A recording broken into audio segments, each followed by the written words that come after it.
back to the Better Off Podcast, episode 8, El Grand Prix de los España. Wow, your Spanish is getting good.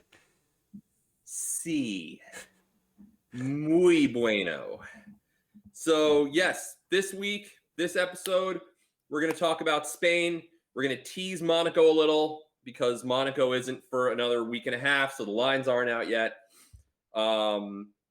But yeah, we're going to talk about my picks. We're going to talk about Harry's picks. We're talking about Lewis Hamilton. We're going to talk about how Vegas is finally understanding what I've been preaching for 2 years now, which is you cannot give plus money on Lewis Hamilton to win a race. But before we do all that, Harrison, why don't you tell our millions of adoring fans and my parents who still don't know exactly what it is we do, what it is we do? Well, when I said that his Spanish is getting good, that was actually a challenge by one of our developers because we are creating an app. BettorOff, you can find on the App Store, the Google Play Store. It's a sports wagering information platform tied in with some social media. Follow your friends, see what they're picking, track your own picks, visible stats all across the platform, compare yourself against any other user, see where you rank throughout the app, worldwide on the leaderboard. All that good stuff. Do you actually make bets on the platform? You don't actually make bets. You just track them. No bets. No making bets. But you can track all of your bets. You can track everyone else. It's all verified. You can decide whose room you want to pay to enter. You can host your own room and make money. It can all be done. It's amazing. We send you free Reese's Pieces, potentially Ferraris, the Batmobile. Everything. All the things that you could possibly want are what we are. To be clear, because the lawyer in the corner of my room right now is, we do not give away Ferraris or Batmobiles just yet. Yeah, we do. All right. El Grand Prix de los España. Vámonos. Well, we got kind of par for the course in qualifying, right? We had Hamilton, Bottas, Verstappen, top 3. Or Hamilton, Verstappen, Bottas, top 3. The surprise of qualifying to me, and maybe it's not going to be a surprise anymore the way this season's going, Leclerc up in 4th again. He is dragging that car around. Not as much as last year because, Sainz is 6th, so the car is fast, but it's nice to see the Ferraris back up. We've said it not before, at the front, let's say it again. Whether you are a Ferrari fan or not, and you are, and I'm not, Formula One is better when Ferrari is good. Yeah. That's it. Baseball is better when the Yankees are good. Basketball is better when the Lakers are good and the Celtics and the Knicks. Formula One, whether you love them or hate them, Formula One is better when the Scuderia Ferrari is in contention. And I'm looking at the classification now, and I'm just realizing that Nikita Mazepin isn't racing for Russia. It's the Russian Athletic Federation or whatever the athletes in Russia have to go by now because of all the doping scandals. Does that extend to Formula One? That's it interesting. Must, but Danny Kvyat wasn't last year. But it's such bull. It's like everyone knows they're all wearing red, white, and blue. It still says like the Russian, like you're not really punishing them. You're not punishing the country.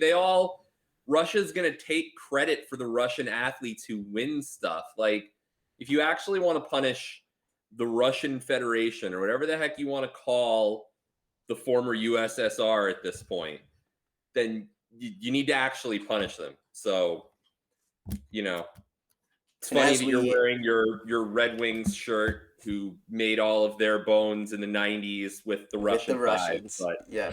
And as we tightrope to the other side of this political conversation, let's talk about how the race ended up. You know what? My main takeaway from this race, just one time, I want to see Red Bull out-strategize Mercedes. Yeah, that was a butt whipping.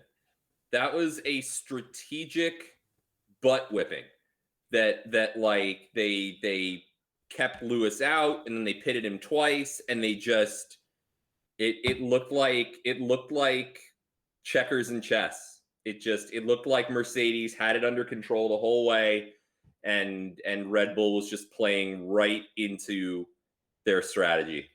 Yeah, the announcers, me at home watching, I was like, oh, this might get close towards the end of the race. There might, and if Verstappen defends well enough for a few laps, he might be able to eke this out, but not even close. But can we again shout out Lewis Hamilton, who I really do not think gets his due, because he has been in the faster car for forever now, but the little things that we overlook, like Lewis decides to stay out on the track.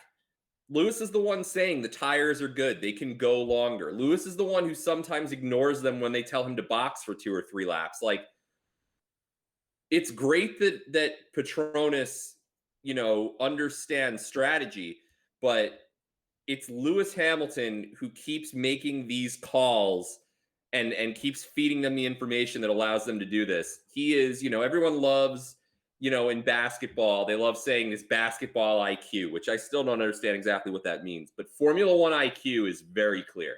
He knows his car. He knows his tires. He knows his suspension. He knows his steering. He knows exactly how far he can push that Mercedes. And, it seems like the best mechanic on the Mercedes team is also driving the car. And we don't see him make mistakes.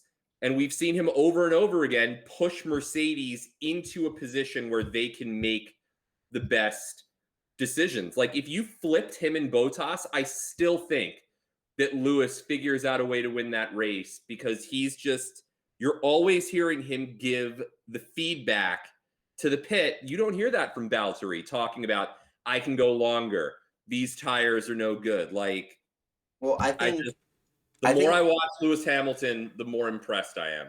Yeah, and I think when we look back on Lewis Hamilton's career, when, they inevitably make a movie about him, we're gonna see a lot of similarities between him and Niki Lauda, who was one of his mentors. Niki Lauda was known for, I mean, Niki Lauda was big in the setup of the cars. Yeah. Niki Lauda was the one who came in and was the first racer to tell his crew to utilize aluminum parts to make the car lighter. He was the one who was actually there. He knew more about setting that car up than anyone else. Right, and I'm trying to think of a PG word to describe Niki Lauda and how he demanded excellence, but we're gonna see the same thing with Hamilton.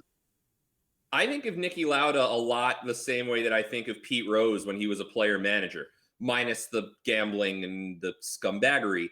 But he demanded the best out of his crew. He wanted to be with Ferrari because he knew that Ferrari had fast cars at that point, but he demanded nothing more than he was delivering.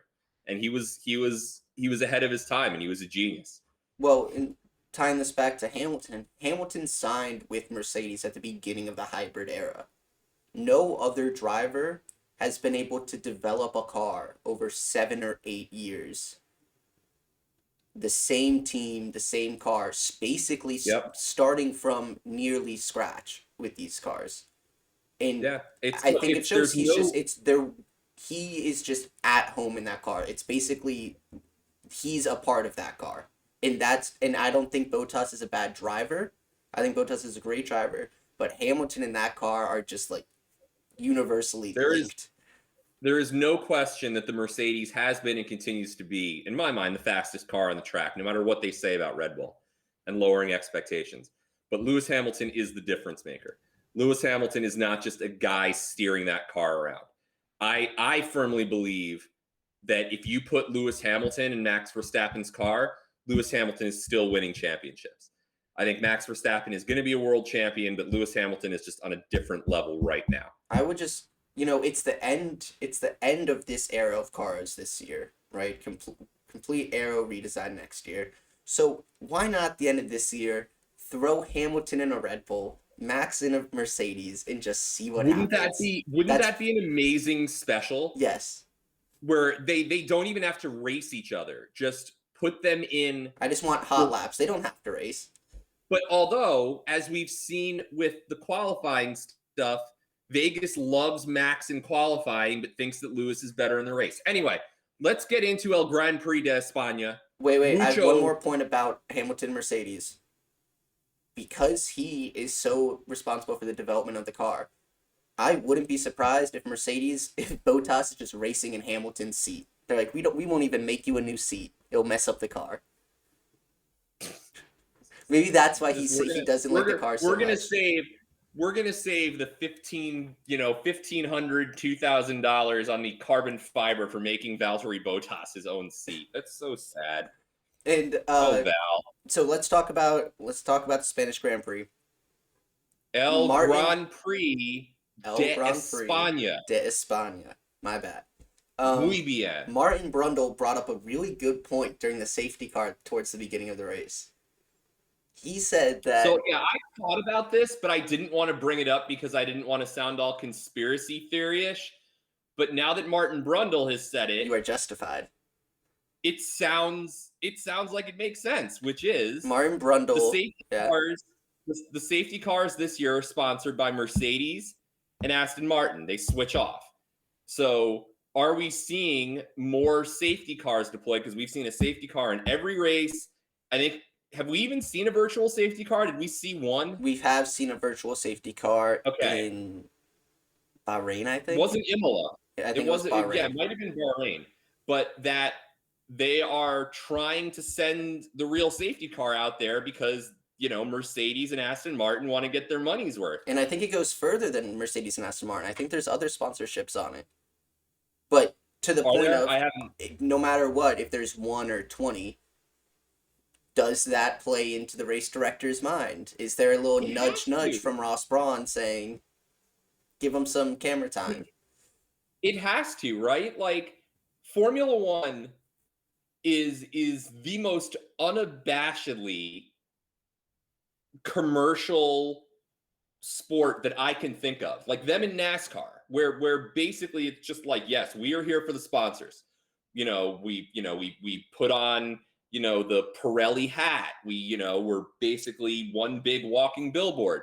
They're not ashamed that they make their money off sponsorships. So they're like, hell yeah, absolutely. I don't even think that they would necessarily shy away from this question. Oh yeah, I don't think Formula One as a whole would ever say no. But the question is, going forward, is this now sort of like our over under 16.5 to finish thing? Or can you sort of bet the safety car every week because it's not unreasonable to think that maybe there are orders from above to get the real deal safety car out there as often as possible. Yeah, and there's a lot of juice on it, but that'll be interesting to look at the end of the season if the juice pays off overall. Yeah. And I'm excited to see where that line is for next week for Monaco, but we'll have to wait and see. All right, let's get... You corrected me. I've been saying things that suggest that there are always, 9 cars that finish in Monaco. I was wrong. You went back, and we'll discuss this in the Monaco episode. You went back over the last 5 Monaco's Grand Prix and saw that sometimes it's been carnage and sometimes we've gotten, 19 cars to finish. Any woman who's ever dated me isn't surprised, but I was wrong. And this is not such a slam dunk on the over under. So we'll talk about it. It's very hit or miss, the number of cars that finish. Let's talk about España. Let's talk about España. You wanna run me through your picks real fast? Well, why don't you? You're the host. I'm your. All right, I'll run through your picks little for you. buddy. You had 6 picks.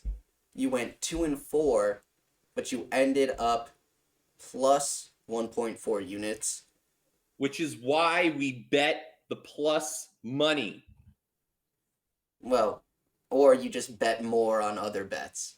One or the other. Let's first talk about your go-to bet. It's going to be interesting to see if it holds up in Monaco. Your hedging opportunity. You had Lewis to win at plus 110. You threw 12.5 units on compared to your smaller bets. Max to win at plus 145. You threw 11 units on. You won Lewis, lost Max. Is that so? I don't have the it's math right always here. profit. It's a tiny bit of profit, and you're okay with that because you know, like when the No, math works I out, that needed is to. No, I needed to. My math wasn't good. There needs to be more. Um, and frankly, I need to be putting more on Lewis because there's a reason that he's Lewis Hamilton. So this week I played it a little too safe. I made a little bit of money on the hedge, but I think from now on I'll be weighing it on Lewis, not necessarily. It depends. Weighing it on Lewis to win and maybe using Max less as a guaranteed small victory and more as mitigating the loss if Lewis doesn't take it. Because the win is very, very small if you do what I did with 12 and a half and 11 units. Although if Max had won, at plus 145, so it ends up being a small win versus Max. If he'd won, it would have been a medium win. So I'm okay with it. yeah. I mean, I'm fine with profit's it. profit. We talked about it after the race. You got to take it when you get it, right? Yeah, and anytime you're giving me Lewis and Max plus money, stamp that. And then we have our season-long bet that we've both been doing over 16 and a half cars to finish, which might be the juiciest play you will ever take. Ever. Minus 165. You threw a unit on that. Yep. Nailed And it. cleared it with room to spare. We had one engine flame out for Sonoda, and everyone else finished just fine. Yep. And then now these are where we start getting into some hefty plus money. You start off with Perez top 3 at plus 140. Not even close. This goes back to the strategy conversation, right? Like Verstappen came out and said after this race that it's hard to out strategize Mercedes when they have free reign over strategies because they don't have to worry about Perez. Like, would Hamilton have been able to pit again if Perez was in his pit window? He probably would have gone past him, but that's another lap or two of him pushing hard on those tires to get around. You saw Bottas didn't even let Hamilton around easily. That was fun. Good for Val. So I think Max really just needs someone to at least give Mercedes a worry. He doesn't need someone. He doesn't need Red Bull 1-2s. But we know Checo can do it. Why is he so inconsistent? He's It is in the the curse car. of the Red Bull second driver.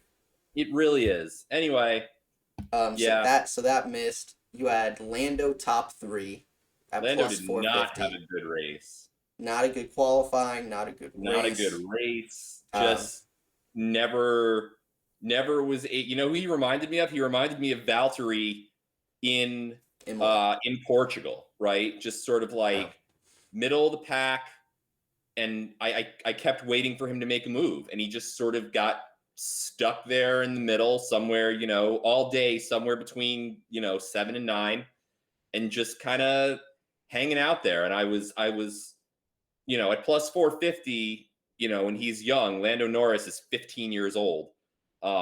He's not actually 15, but there's a reason he's plus 450, but I expected him to be up there with Leclerc and Checo, and he wasn't. I mean, it kind of seems like the fight is Hamilton, Verstappen, Bottas, and then Checo is in a fight with the Ferraris and the Mercedes.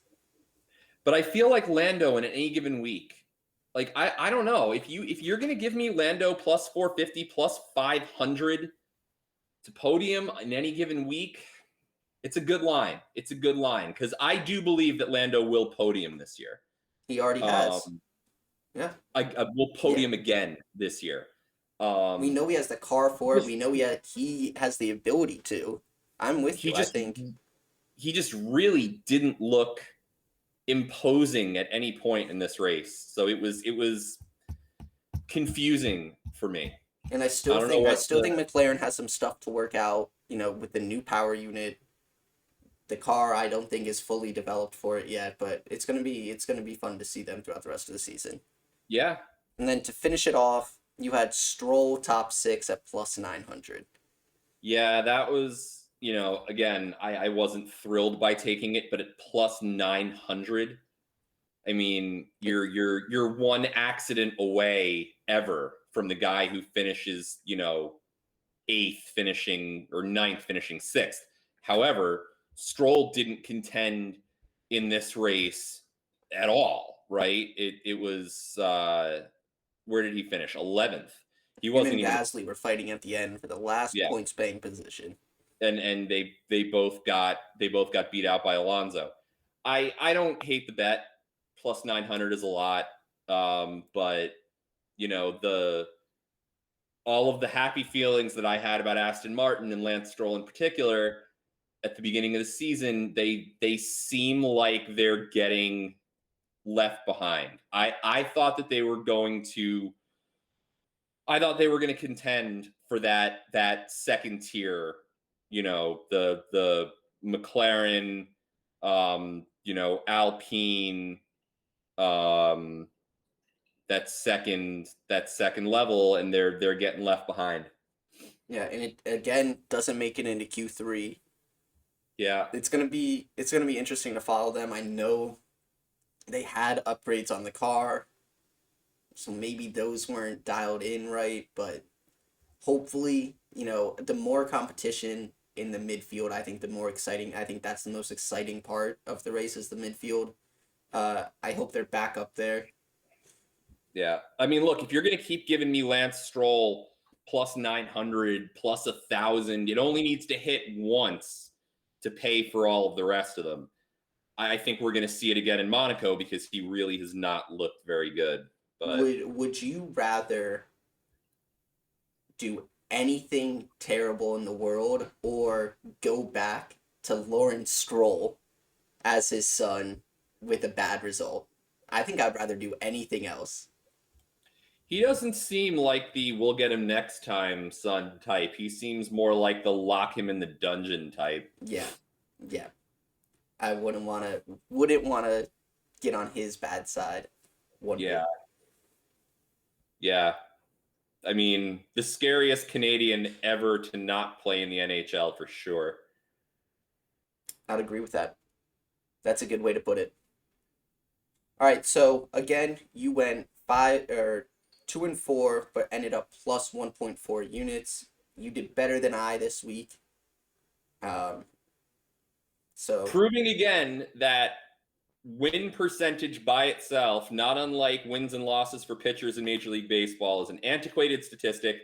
And what is important is units gained in ROI, which is why on the BettorOff app, we track weighted win percentage, units gained, and ROI, because who cares if your win percentage is below 50%?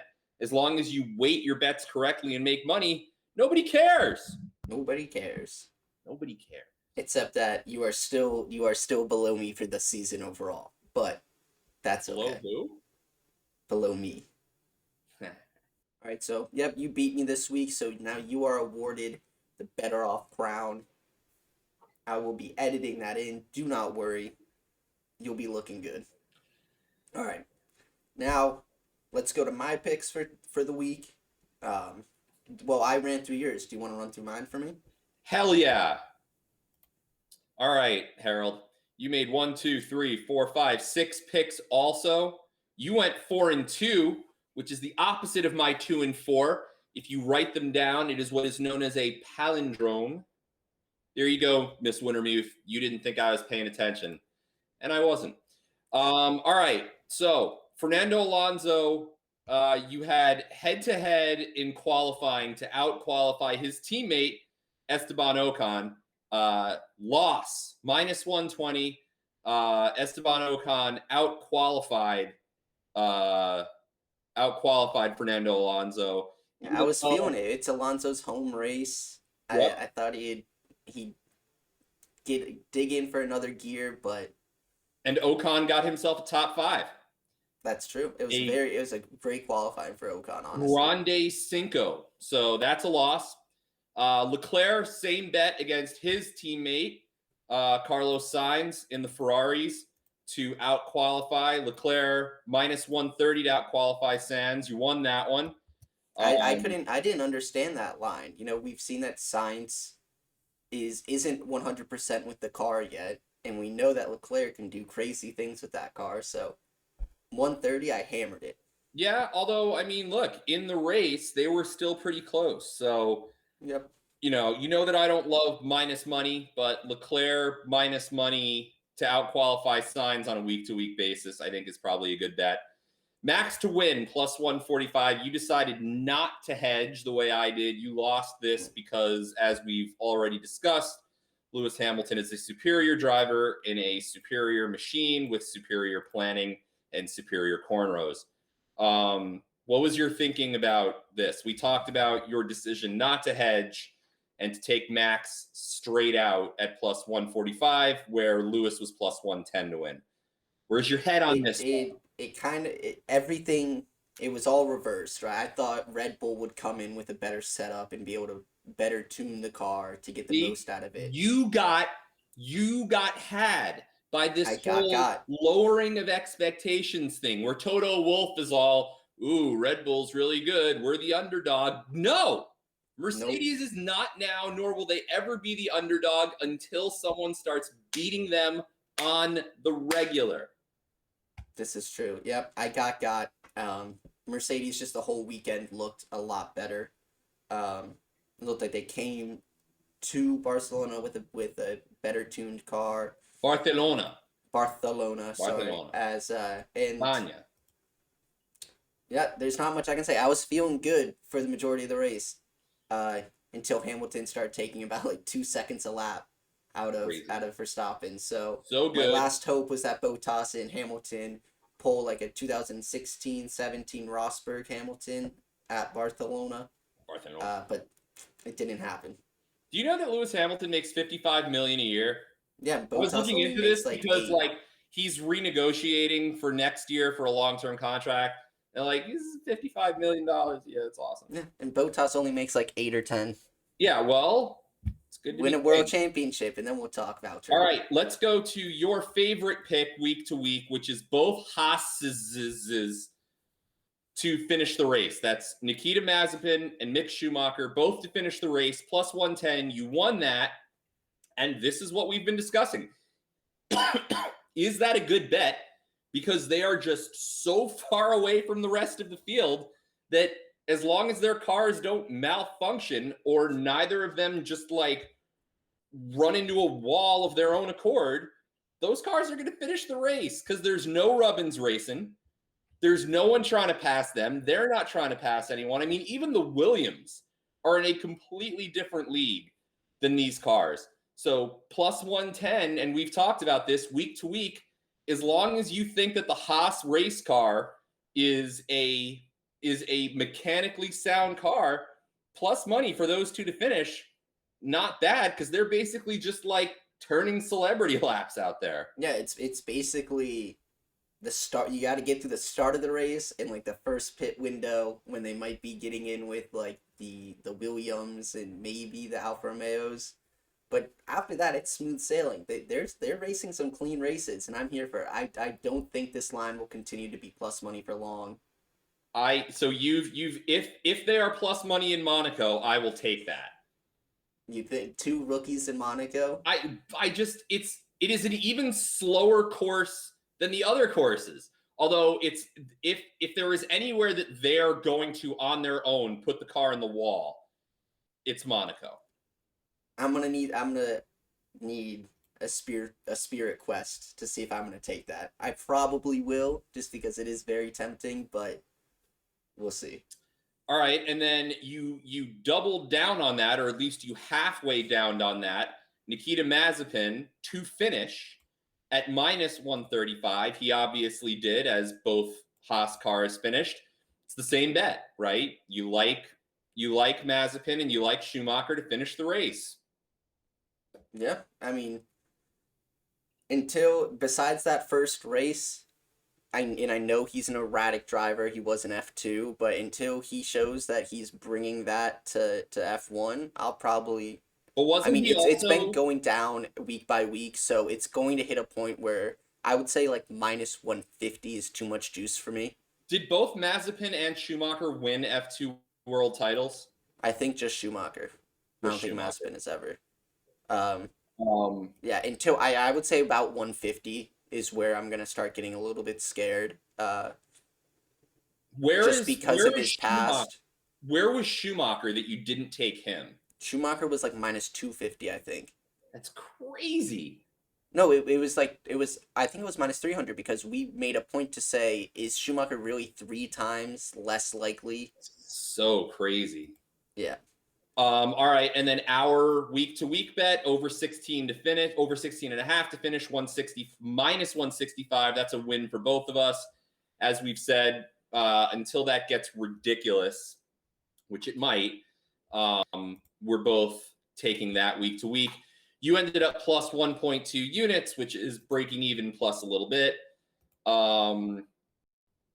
You and I were opposites this week. You did it by winning more than you lost with minus money. I won it by betting bigger units on plus money. All by way of saying there's more than one way to skin a cat. Neither of us won a lot this week. No. But I'm going to be changing my strategy going into next week. I'm going to be betting harder on Lewis, although I don't know that we're getting plus money on Lewis much longer. So yeah, I definitely think that testing in the first 2 races kind of pushed the lines closer, more hedging opportunities, but I think Hamilton's crazy driving ability is coming through now, and it's tough to keep him at plus money if you're a sport book. Yep. So yeah, that was El Grand Prix de España. Any other thoughts on the race? Well, I think Alpine is, if the lines stay the way they are, I think that's where value will be moving forward, because they've been undervalued because like the first 2 races of the season, and now they're kind of coming to life. So I love me some Esteban. I love me some Esteban Ocon. I love me some Esteban Ocon. He is another member of the sounds like he's Spanish but isn't actually Spanish club. He is French. Yeah. But yeah, it's Alpine is going to be interesting. I still don't know what to make of AlphaTauri, right? Pierre Gasly hanging around the points, Yuki Tsunoda not quite hanging around the points. But Alpine might be where the value is, and then Haas to finish. Yeah. And let's end the discussion about the, you got to say it. I don't remember the Spanish. El Grand Prix de España. Mucho bueno. Who was your driver of the day? Let's close it out with this. El Driver de los Sol. Really? There's Sol Sun. Yeah.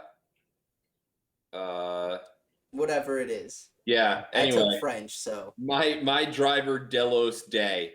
I mean, I've got to go with Lewis. Like, I know he always wins, and we're giving Michael Jordan another MVP. But yes, the guy, he led. He not only drove the hell out of the car, but he was the one who allowed for that sneaky 2-stop strategy by telling them, I'm okay to go further. The tires are okay. He was giving that feedback. And the entire Mercedes race strategy, because the strategy is what won that more than anything. We didn't see a whole lot of really slick passing and overtakes. We saw Petronas strategy wail on Red Bull strategy. And I think that was completely because of Lewis Hamilton's feedback and ability to keep that car out 5 laps longer than he otherwise might have. Driver of the day, Sir Lewis Hamilton. My driver of the day, the boy who's coming home next week, Charles Leclerc. Can we please get some feedback on how to pronounce his freaking name? I'm gonna stick with Charles because I think it sounds more elegant, and he's from But Monaco. it's both. You've taken the two ways that people do it, and you've turned it into one that no one does. I've heard Charles and I've heard Charles. Oh, sorry, Charles Leclerc. I'll stick with instead of hard ch. You pluralize Charles, but once again, he was the one who said, "I am Charles Leclerc." Can we please get this? I think the easiest thing would be just to get him on the podcast. I agree. So I'll have our people reach out to his people. Excellent. We need to get people. Yeah, add that to the docket. Damn it, people. All right. So Charlie Boy. Leclerc, let's just say Charlie Boy. Charlie Boy. He was my driver of the day. It's just it's exciting to see a Ferrari back towards the front, and he drove a faultless race. He was in front of Bottas for a good portion of it. I don't understand why Ferrari didn't try to battle with Bottas. I think they were just kind of like, we'll take a fourth, right? We don't need to add any variance to this. He kept Checo behind him. So I love me some Chucky. I've never been a Ferrari guy because it's like rooting for the Yankees.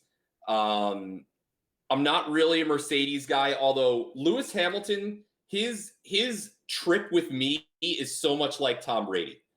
All right. When Tom Brady was a Patriot, I couldn't stand Tom Brady. Tom Brady is like, I'm the best. It's not Bill Belichick. I'm going to go to another team. I'm 97 years old, and I'm still going to win a Super Bowl. And he did all those things. And now I have nothing but respect for Tom Brady.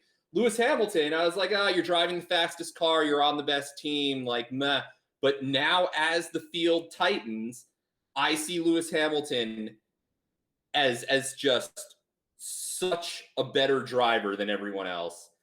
But my point is, the Mission Winnow bright green thing is still on the Ferrari. It still looks terrible, and it's yet another reason for me not to root for them. And just fine. Charles Leclerc, Chucky Three Sticks, whatever he is, doing the job. It's great to see the Scuderia back in contention, but that stupid neon green thing, Enzo Ferrari spinning in Il Grave. Grave something. He's spinning. Spinning. It's exciting that Leclerc gets to go to a home race that he missed last year. There will be some fans.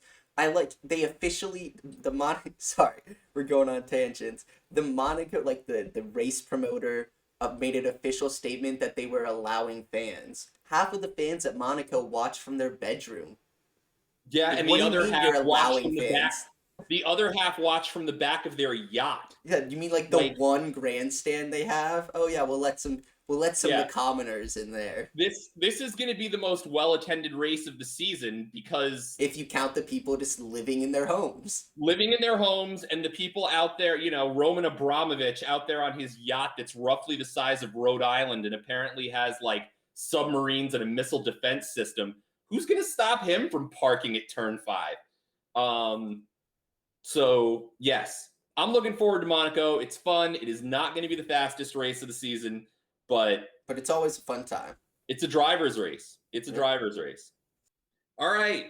So we're going to, before we do our favorite part of the episode, we're going to talk a little bit more about BettorOff because we know y'all want to use it to figure out, if nothing else, weighted win percentage, units, ROI, to figure out who actually knows, and then to make money yourself by starting your own private chat. All of these things you can do on BettorOff, but where do you go to find it? What sort of Bob Baffert searching for the Titanic-esque national treasure Nick Cage effort do you need to put in to find this platform? Well, first you have to steal the Declaration of Independence, right? Then you have to get a submarine to try to find the necklace from the Titanic.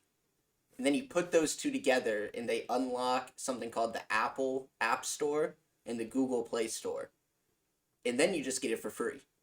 For zilch. It's insane. It's insane that all of that stuff is free. You get to follow all of those stats. You get all of the data in the world. You get 15 different sports books lines on all of the games. You have stuff falling off my desk. Our pets' heads are falling off. Cats and dogs living together. It's anarchy. It's pure anarchy. On the BettorOff app. But only on the BettorOff app. That is correct. It's going to be fun. Chicks dig it. Guys dig it. Your dog's going to love it. Everyone loves the BettorOff app. That's true. I've never heard one person say that they hated the BettorOff app. They all love it. Yeah. I mean, like terrible dictate. Like, do you ever see Kim Jong-un using the BettorOff app? No. Vladimir Putin? No. That teacher who was a dick to you in high school? No.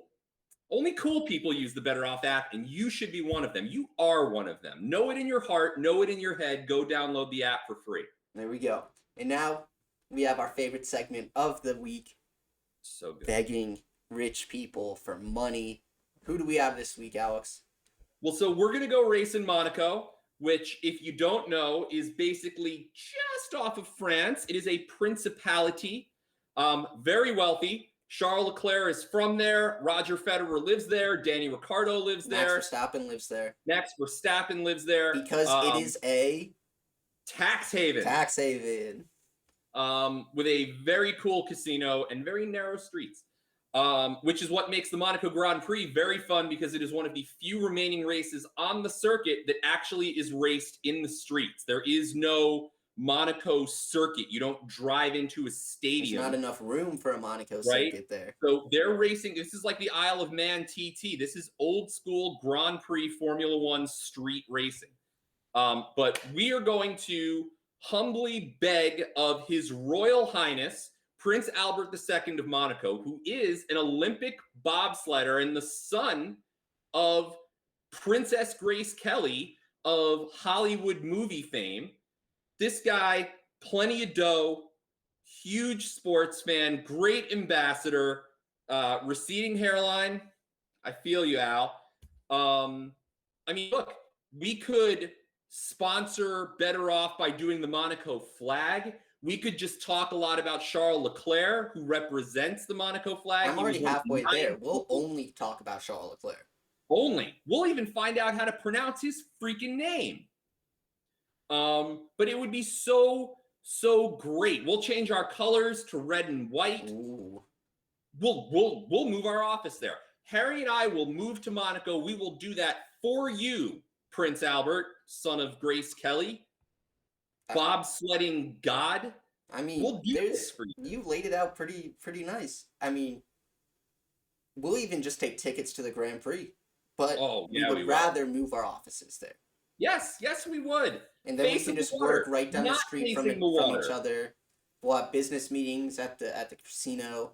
It'll be amazing. We'll play pickleball, whatever the hell that is. Yeah, it works out perfectly. I think it works out. We can obviously tweak the logo. We can screw around with all of the cars. I think that this week Charles Leclerc, at the very least, should have a Monaco Ferrari. That would look. Oh, that would be so cool. Right, because like it's already red and white. Just throw some white at the bottom and give it the flag. It would be so slick.